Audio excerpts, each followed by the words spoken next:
우리 신앙인들은 교회력을 따라 삽니다.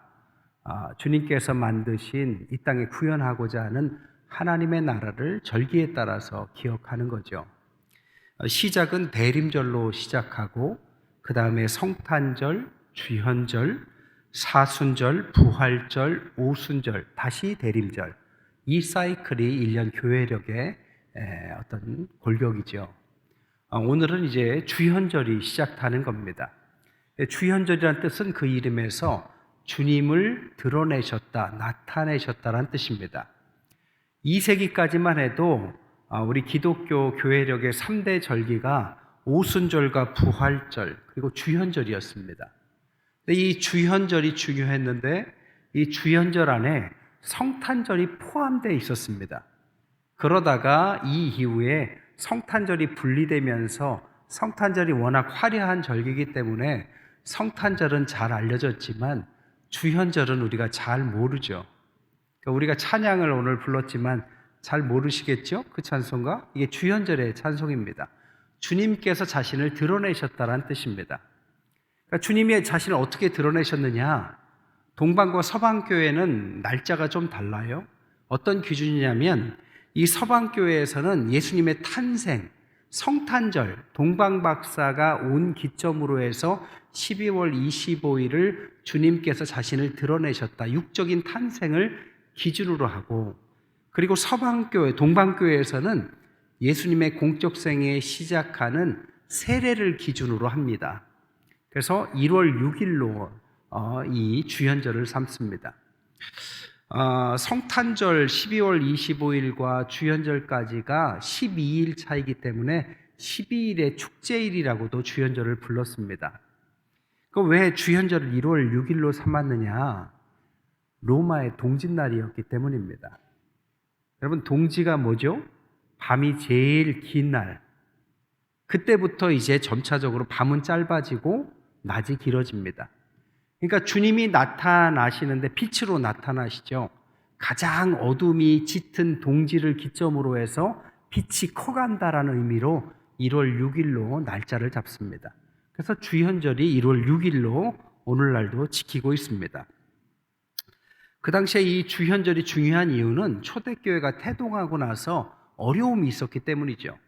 기독교가 박해를 받으니까 점차적으로 기독교가 음성화되기 시작했어요. 그러면서 이단들도 음성적으로 자라기 시작했습니다. 그래서 이 음성적인 신앙을 드러내기 위해서 주현절을 중시 여겼고, 또 하나는 교회가 회중주의, 초대교회가 교회가 틀이 잡히지 않았기 때문에 자꾸 회중에 의해서 교회의 방향이 결정되는 거예요. 성경적으로 가야 할 교회가 회중주의, 퍼퓰리즘에 따라서 가기 때문에 이 회중주의를 막기 위해서 주현절이 드러났습니다. 한마디로 말하면 신앙적 어둠을 극복하고 새로운 빛의 주님의 나타내심을 드러내는 절기, 이게 주현절이다라고 말할 수 있습니다. 프랑스 같은 경우에는 이제 신년 절기가 있습니다. 신년 절기 중에 갈렛이라는 절기가 있어요. 신년이 되면 파이를 팔아요. 제과점에서. 이 파이가 파이 속에 뭘 넣냐면 조그만 인형을 넣습니다. 파이를 몇 조각으로 이렇게 자르고 나서 가족들이나 교회에서 나눠 먹어요. 그 안에, 자기 조각 안에 인형이 들어가 있는 사람에게는 파이 안에 또 다른 게 있으면, 또 다른 게 뭐가 있냐면 종이, 왕관이 있어요. 그 사람이 왕이 되는 그런 풍습이 있습니다. 이게 뭐냐? 숨겨졌던 것이 드러나고 왕이 나오신다라는 것을 풍습으로 만든 것입니다. 그러니까 주현절은 뭡니까? 왕이신 주님이 가려진 게 아니라 빛으로 드러나셨고, 숨어 있었던 주님의 그 신앙이 이제 드러나셨다. 태어나셨고 또 세례를 기점으로 공생애가 시작하셨다라는 그것이 주현절이다라고 말할 수 있습니다. 그래서 오늘이 주님의 수세 주일입니다. 세례를 받은 주일. 이걸 기점으로 해서 이제 주현절을 맞습니다. 생각해 보세요. 예수님의 공적 생애를 어디로 둬야 할까요? 태어나셨을 때? 어린 시절? 젊은 시절? 아니면 어떤 기준으로 할까요? 바로 세례를 기점으로 하는 거죠. 이번 집회 때 강사 목사님 말씀하셨죠. 세례의 의미, 죽음과 다시 태어남, 비포 애프터가 달라지는 거죠. 마찬가지로 주님의 공적 생애, 육적으로 오셨지만 이 땅에서 사적인 삶이 있었고 오피셜한 공적인 삶이 있는데, 공적인 삶의 기준은 세례다. 그래서 이 세례를 기점으로 해서 주님의 수세주의 세례를 기점으로 해서 공적 생애가 시작된다라고 말씀드릴 수 있습니다. 오늘 본문이 바로 그 본문이죠. 9절에 보니까 그때에 예수께서 갈릴리 나사렛에서부터 요단강에서 요한에게 세례를 받으셨다. 이제 공적으로 예수님은 이제 사적인 삶이 아니라 메시아의 공적인 삶을 시작하세요. 하나님의 아들로서 취임을 하신 거죠. 어떤 기관장이 취임하면 화환들이 엄청 옵니다. 그리고 큰 행사를 하죠. 근데 주님은 공적 생애의 시작이 성탄절처럼 조용히 시작하세요. 왜? 낮은 데로 임하셨기 때문에. 그래서 갈릴리라는 가장 가난하고 외로운 지역으로 주님의 활동을 시작하세요. 드러내시지 않으셨습니다. 그러나 공적인 시작은 맞아요. 제가 성경을 가만히 보니까 주님은 좀 충청도스러우신 것 같아요. 막 드러내지 않고요, 조용히 나타나시고 조용히 시작하셨어요. 그러나 주님의 공적 생애를 하나님은 드러내십니다. 그게 오늘 본문이죠. 10절에 보니까 곧 물에서 올라오실 때 하늘이 갈라짐을 보셨다. 이 갈라지다란 뜻, 열렸다, 하늘이 열렸다라고 말하지 않고 하늘이 갈라졌다. 원어가 스카조메누스인데 찢어지듯 열리다란 뜻을 갖고 있습니다. 그러니까 하늘이 찢어졌어요. 그리고 하나님께서 그 하늘에서 뭐라고 말씀하십니까? 11절에 보면 하늘로부터 소리가 나기를 너는 내 사랑하는 아들이라, 내가 너를 기뻐한다라고 공식적으로 주님의 공생애를 선포하셨습니다. 또한 성령님도 마찬가지입니다. 성령님도 10절에 보니까 비둘기같이 자기에게 내려오셨다, 이렇게 본문을 말하죠. 성령도 드러내셨는데 수많은 존재 중에 상징적으로 비둘기로 표현했습니다. 왜 까마귀도 아니고 독수리도 아니고 비둘기일까요? 온유하니까? 평화로우니까? 뭐 그런 의미도 있지만, 노아의 방주가 끝이 나고 새로운 시작을 알릴 때 새가 어떤 새였습니까? 비둘기였지요. 그러니까 성령이 비둘기같이 새로운 시작, 주님의 공적 생애, 메시아의 이 땅의 시작, 드러냄을 나타내셨다라는 뜻입니다. 삼위, 성부, 성자, 성령께서 다 함께 드러나셨어요. 그리고 주님의 드러나심, 이게 주현절입니다. 오늘 우리에게 주현절, 주님은 어떻게 나타나실까요? 레지놀드 풀러라는 학자는 세 가지로 드러내신다. 첫 번째, 주님은 능력으로 드러내시고, 두 번째로는 교회로 드러내시고, 세 번째로는 그의 제자들로 드러내신다. 그의 빛남을, 그의 빛을 이 세 가지로 드러내셨다고 하셨습니다. 첫 번째, 주님은 그의 능력으로 드러내세요. 근데 주님이 그 능력을 어떻게 드러내시느냐? 빛으로 드러내셨다는 것입니다. 예수님은 빛이다. 요한일서 1장 5절에 보니까 하나님은 빛이시라, 그에게는 어둠이 조금도 없으시니라. 빛은 드러나죠. 주님은 빛이십니다. 숨겨지시지 않았어요. 아무리 박해를 받고 어려운 시대라 할지라도 주님의 빛은 여전히 빛이었습니다. 주님께서 살아 활동하신 모든 것이 빛의 역할이었습니다. 어둠을 밝히셨고 어두운 데를 환하게 비추셔서 의로움을 드러내셨습니다. 그러나 아까 말씀드렸듯이 초대 교회에서는 이 어두움이 자라기 시작했습니다. 그게 대표적인 게 영지주의예요. 주님은 육적인 게 아니라 영적인 분이다. 신앙은 비밀스러운 거다. 영적인 거다. 제가 프랑스에 있을 때 교회에 이런 분들이 들어오셨어요. 몇 명이서 한꺼번에 등록하셨는데 어디서 왔냐, 어떻게 신앙생활하냐 물으면 대답을 잘 안 해요. 그래서 뭐 그런가 보다 했는데 조금 지나니까 성도들하고 좀 친해지니까 집으로 초청을 해서 식사도 하고 친해지고 나서 하는 말이 어디 좋은 집회가 있다. 어디 가면 성경 공부를 잘 가르친다. 어디 가면 병을 낫게 한다. 신자들의 입장에서는 어려운 일이 많으니 그런 것에 솔깃했을 겁니다. 나중에 알고 보니까 이단들이에요. 그러니까 이단들은 어둠을 따라가고 비밀스럽습니다. 근데 주님은 아니에요.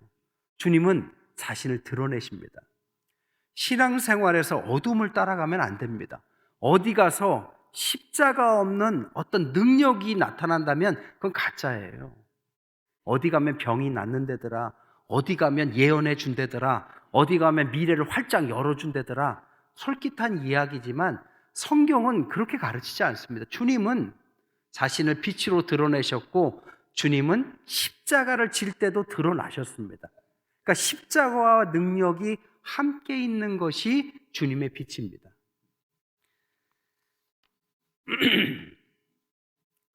이사야서 40장 28절에 보면 이렇게 말해요.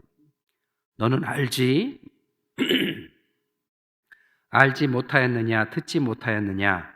영원하신 하나님 여호와 땅끝까지 창조하신 이는 피곤치 않으시고 곤비치 않으시고 명철이 한이 없으시고 피곤한 자에게는 능력을 주시고 무능한 자에게는 힘을 더하시고 소년이라도 피곤하며 곤비하며 장정이라도 넘어지며 쓰러지되 오직 여호와를 앙망하는 자는 새 힘을 얻으리니 독수리가 날개치며 올라간 같을 것이요 다른 박질하여도 곤비치 않고 걸어가도 피곤치 않는다. 주님을 따라가는 삶은 어렵습니다. 자신의 십자가를 지고 주님을 따라가는 삶이기 때문에 어려워요. 그러나 내 힘으로 사는 것은 아니에요. 젊은이라 할지라도 장정이라 할지라도 자신의 힘에 한계가 오죠. 그러나 주님의 힘을 얻은 사람은 십자가를 지고 가도 겁날 게 없습니다. 왜? 주님은 우리 안에 능력을 주시기 때문입니다. 빛으로 오신 주님은 밝혀줄 뿐 아니라 빛의 능력을 주신다라는 거예요. 그래서 어떻게 해요? 피곤한 자에게도 무능한 자에게도 그리고 여호와를 앙망한 누구라도 독수리가 날아가는 것 같은 놀라운 새 힘을 주신다. 이게 주님의 능력입니다. 그러니까 주님을 따라갈 때 기도하면 돼요. 말씀 따라 주님의 십자가, 나에게 주신 십자가를 지고 기도하면서 주님 능력을 주옵소서. 제가 감당할 힘이 없습니다. 그럴 때 주님은 능력을 주신다. 베드로가 주님을 따라가는 제일 먼저 그의 장모가 열병에 걸립니다. 가족의 어려우니 얼마나 힘들겠어요. 주님께서 제일 먼저 그의 장모를 열병에서 낫게 하시죠. 왜? 주님을 돕도록, 주님께서 일하신도록 돕는 것을 능력을 주셔서 낫게 하시는 거죠. 주님 가실 때마다 마귀에 들린, 귀신 들린 사람들을 많이 고치세요. 왜요? 어둠에 속한 사람들을 해방하셨다는 뜻입니다. 우리의 삶에 어둠에 속한 사람들이 너무 많아요. 여러 가지 의미로 심리적이든 삶이든 이 어둠에 속한 사람들에게 주님은 빛으로 오셨어요. 그리고 나서 능력을 주십니다. 그 결박을 풀고 빛으로 나와라. 이게 주연절, 주님의 능력을 입고 살아가는 사람들에게 비치는 주님의 능력인 줄 믿습니다. 2025년도에 여러분의 삶 가운데 주님의 능력이 넘치시기를 주님의 이름으로 축원합니다. 두 번째, 주님은 교회의 빛으로 드러나신다라는 것입니다. 교회는 부활하신 주님의 몸입니다. 그러니까 주님을 대신해서 교회가 일하는 거죠. 근데 초대교회나 지금이나 교회들은 여전히 문제가 많아요. 대표적인 교회가 고린도 교회입니다. 고린도 교회 9장부터 보면 문제들이 너무 많은데 10가지로 말할 수 있어요. 첫째, 분열. 두 번째, 헬라 철학에 의한 십자가의 도의 오해. 세 번째, 성령 계시의 무지. 네 번째, 근친상간, 법정 소송, 도덕적 태만, 결혼과 이혼, 우상의 제물, 사랑을 잃은 형식적인 공중예배, 부활신앙 없는 부활교리. 고린도 교회만 그러겠어요? 오늘날 한국의 교회들도 많죠. 이런 문제가 생기는 원인은 크게 두 가지입니다. 아까도 말씀드렸듯이 초대교회나 지금이나 문제가 생기는 이유는 교회가 주님을 따르는 것이 아니라 세상을 따르기 때문입니다. 그 당시에 성도들도 마찬가지였어요. 신앙을 따르기로 하고 나서 헬라 철학을 따랐습니다. 그러니까 사고가 헬라 철학이에요. 교회에 와서는 신앙생활을 하지만 세상에 나가서는 세상적인 논리로 산 것입니다. 우리도 마찬가지죠. 신앙생활 아무리 뜨겁게 해도 세상에 나가서 세상적인 방식으로 살면 그것은 삶과 신앙이 분리된 것입니다. 그래서 문제가 생기는 것이고, 또 하나는 회중주의예요. 세상의 논리를 따라가다 보니까 교회가 그냥 세상의 사람들로 가득하고 세상의 사람들의 논리가 교회를 지배하면 회중주의, 포퓰리즘에 빠져요. 다수가 이렇게 가자는 대로 교회가 끌려갑니다. 교회는 다수의 민주적인 방식도 중요하지만 성경적이고 주님의 길을 따라가는 것이 교회입니다.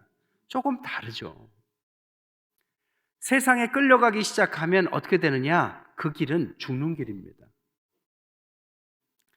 도축장에 짐승들이 잡혀갈 때요, 짐승들도 자신의 죽음을 이렇게 예측을 한대요.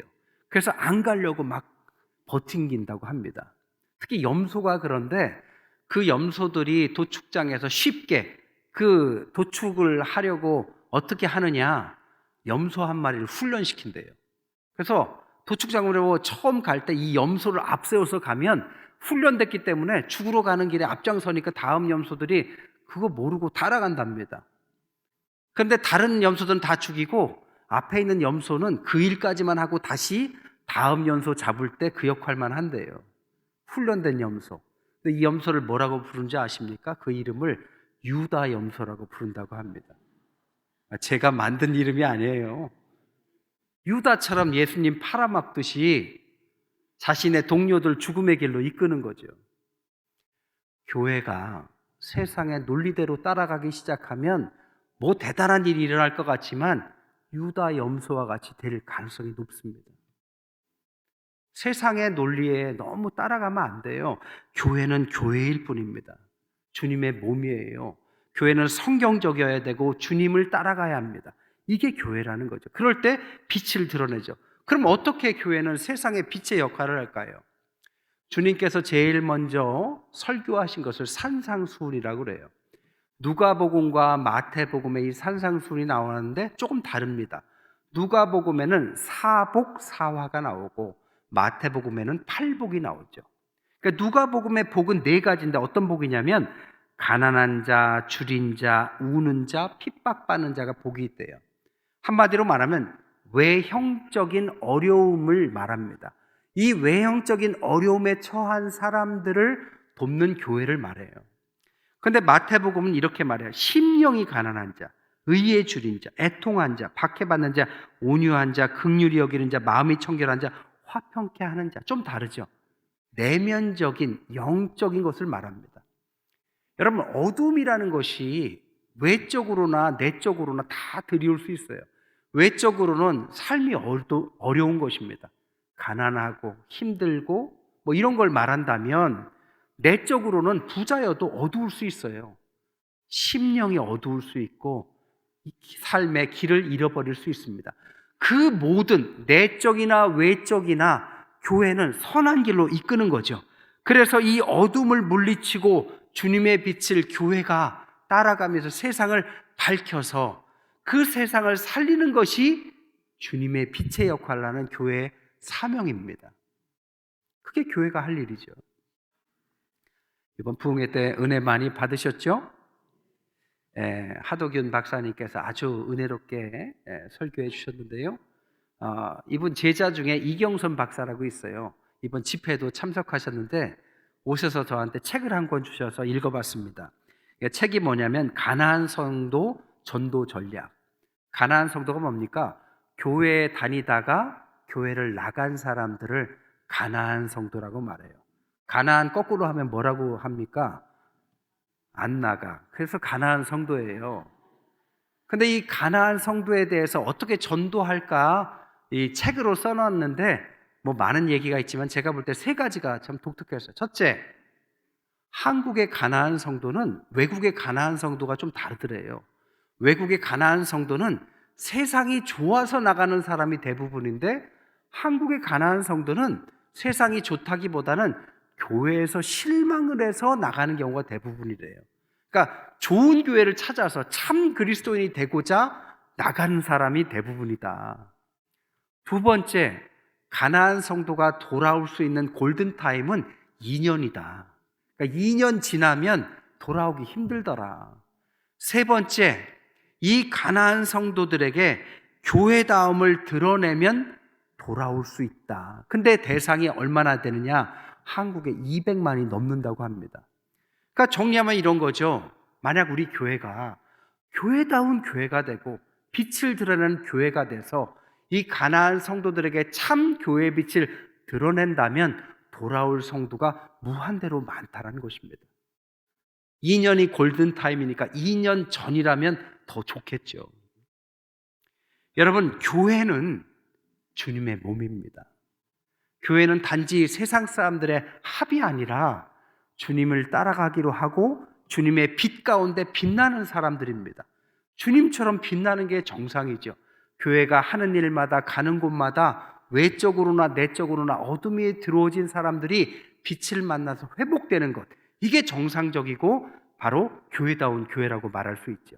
마지막 세 번째로는 제자들을 통해서 주님은 빛을 드러내신다. 사도 바울은 이렇게 말했습니다. 고린도서 9장 19절에 내가 모든 사람에게서 자유롭지만 스스로 모든 사람에게서 종이 된다. 왜? 더 많은 사람을 얻고자 해서. 그러니까 성도, 주님의 제자들은 세상에서 주님의 자유함 속에 마음껏 살아도 되지만 세상에서 섬기는 자, 종의 역할을 할 수 있다. 이유가 있다면 주님의 빛을 드러내기 위해서다. 이런 뜻입니다. 주님 전하기 위해서 얼마나 낮아져야 할까요? 얼마나 섬겨야 할까요? 얼마나 낮은 대로 임해야 할까요? 그것은 억지로가 아니라 주님 때문에, 주님의 빛을 드러내기 때문에 우리를 통해서 주님의 빛이 드러날 수 있다라는 것입니다. 한 가지 이야기만 더 하고 말씀을 마칠게요. 일본의 쇼지 모리모토라는 분이 창업을 했대요. 직장을 잃고. 그 창업이 뭐냐면 존재 대여 서비스라고 합니다. 2018년부터 했는데 하는 일이 뭐냐? 혼자 밥 먹는 사람과 밥 먹어주는 거, 마라톤 대회에 혼자 참여했는데 결승선에 올 때 막 박수 쳐주는 거, 그리고 혼자 하고 싶은 말이 많은 사람의 이야기를 아무 말 않고 들어주는 거. 그러니까 자기가 뭔가를 하는 게 아니라 존재, 그냥 자신이 어떤 사람에게 존재가 되어주는 대여 서비스다. 시작했는데 1년에 의뢰 건수가 1000건이 넘는다고 합니다. 한 해 얼마나 벌었냐 보니까 1억 2천만 원을 벌었대요. 여러분 한번 생각해 보세요. 여러분, 일본에서만 이게 말이 되는 얘기일까요? 그리고 왜 이런 일이 일어날까요? 현대인들은 외롭기 때문이고 어둡기 때문입니다. 누군가와 함께하고 싶은데 함께할 사람이 없어서 돈 내고 존재를 대여해야만 그렇게 살아갈 수 있는 존재들이 현대인들이란 뜻입니다. 여러분, 주현절은 주님이 드러나는 것이고 빛 가운데 주님이 우리를 통해서, 교회를 통해서, 우리 성도를 통해서 드러나시는 절기입니다. 빛이 뭡니까? 어둠 가운데 가는 거죠. 우리끼리 빛나는 게 아니라 어둠이 드리워진 세상에 가서 외로운 사람, 어두운 사람, 빛이 꼭 필요한 곳에 외적으로 내적으로 어둠이 드리워진 사람들에게 찾아가서 주님의 빛을 드리우고 그들을 다시 빛 가운데 이끄는 것이 바로 우리들이고 교회이고 주님의 사랑인 줄 믿습니다. 2026년도에 우리 대전 태평교회 모든 성도들이 우리 주연절을 맞아서 빛 가운데 살아가시는 교회와 성도 되시기를 주님의 이름으로 간절히 축원드립니다.